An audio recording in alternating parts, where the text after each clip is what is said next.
Hey there, and welcome to this episode of The Cutting Room Floor. This is where I dig a little bit deeper into something from a recent message here at Sunny Slope Church. We have a little time maybe to explore an idea that we just didn't get the time to dig into in the message. Today, I want to take us back to 1 Corinthians chapter 2. In 1 Corinthians 2, I'm going to pull up the screen here. There is... we have it on the screen in front of us. In 1 Corinthians chapter 2, in the later part of the text, in fact, let's do it this way.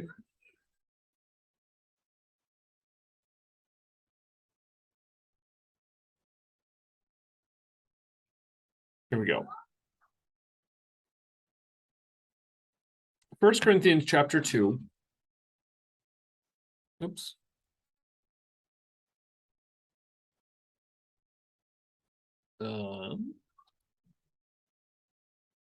We're looking at this later part, and this is where Paul says some things about the Spirit, our spirit, God's Spirit. If you look here, who knows a person's thoughts except for the Spirit of that person? So no one comprehends the thoughts of God except the Spirit of God. What is Paul getting at here? We didn't spend a lot of time on this yesterday. I want to just point out a couple things. The English translation obviously makes a judgment call on how to interpret this. We have the word spirit here, as we do a number of other times. And you'll notice that it's capitalized here. Here's another occurrence of it here. Another one here. It's capitalized each of these times. Now, there are other times where it's not capitalized. You find that here. Oops, I cut off the most important part there. Yeah, there are other parts in this where here's another example. The spirit of that person, not capitalized, and that's an interpretive decision that the English translators had to make, because in Greek those words are none of those words are capitalized, as is most often the case. So the authors are making a judgment about, in order to distinguish between the third person of the Trinity as a personal being, which would be where it's capitalized, and then the spirit that we have, my spirit or your spirit.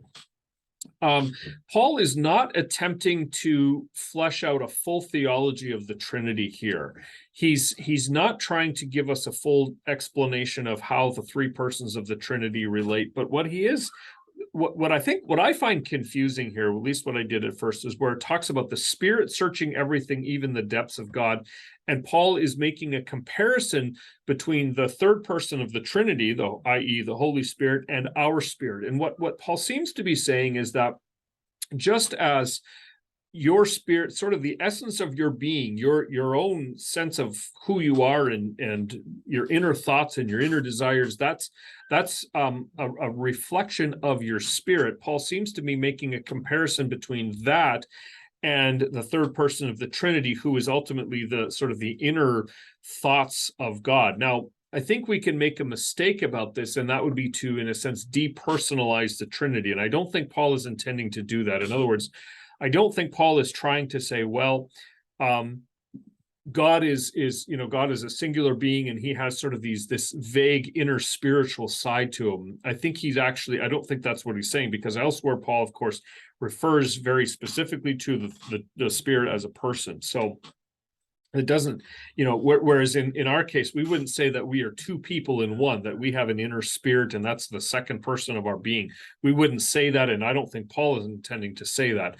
I think what he's doing is he's making an argument from lesser to greater. He's really, by analogy, he's saying, look, we all have this inner sense of being. We all have this inner sense of self, and that the only person who really knows us inwardly and deeply is our inner spirit. That's kind of the level of, that's the most, in some ways, the most personal part of who we are. So no one knows, here it is, who knows a person's thoughts except the spirit of that person which is in him.